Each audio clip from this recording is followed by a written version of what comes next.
3, 2, 1 e... Boa noite, tudo bem? Boa noite, tudo bem? Tô aqui com a Jandira, eu sou o Luiz, a Jandira é minha madrinha. A gente vai fazer algumas perguntas pra ela. E ela passou por algumas datas passadas, na adolescência e na juventude dela, né, João? Uhum. E de acordo com as perguntas ela vai responder pra vocês. Então vamos lá. Jean, Vamos ver se eu consigo. Jean, por quais mudanças a juventude depois dos anos 70 passou em termos de políticas sociais e culturais, na sua opinião? Então, a juventude dos anos 70 e em uma parte dos anos 80 era uma juventude que tinha que sobreviver à ditadura militar. Então, você vai ouvir muito falar em contracultura, em cultura de protesto, porque a ditadura militar, ela censurava absolutamente tudo. Então, a liberdade de expressão era podada. E isso era muito, muito castrante, muito traumatizante.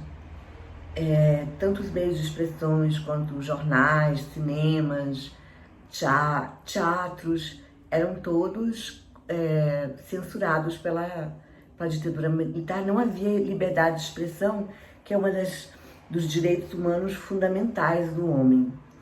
E depois que caiu a ditadura militar, a juventude teve que encontrar outras maneiras de se expressar que não fosse a cultura de protesto. Uhum. Deixa eu te fazer uma pergunta.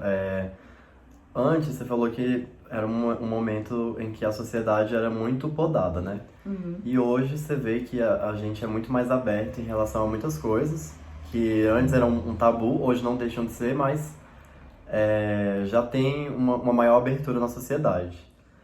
Sim.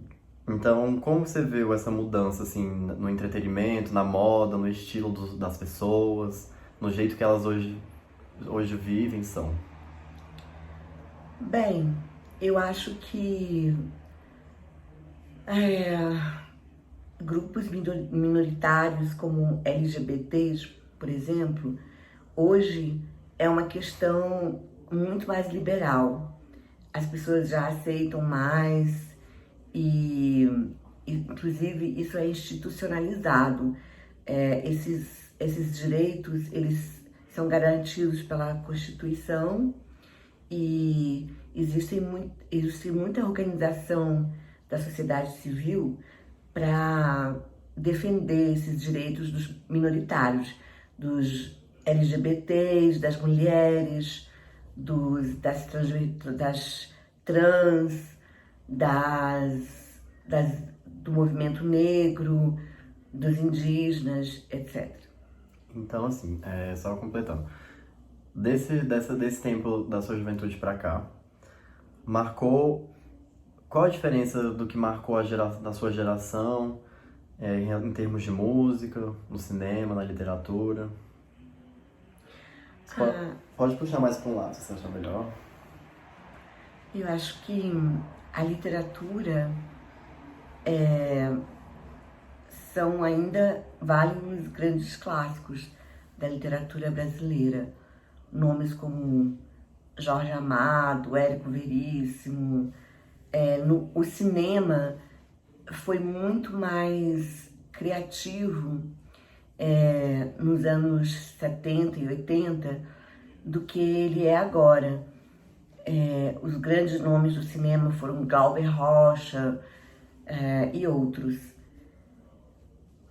E, inclusive, que começaram movimentos como a Tropicália, o cinema novo, etc. Hoje a gente vê uma maior comercialização, né, do cinema brasileiro, mas ele continua sendo um cinema bom, que trata de outros temas do que se tratava nos anos 70.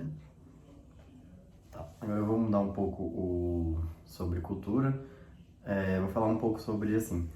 Hoje a gente comenta muito sobre doenças sexuais transmissíveis, né, no ato sexual.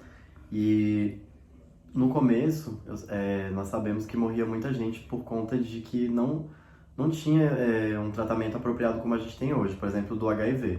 Uhum. Entre essas outras doenças, a depressão também é uma delas, que ganhou uma notoriedade muito grande recentemente, anda sendo muito estudado.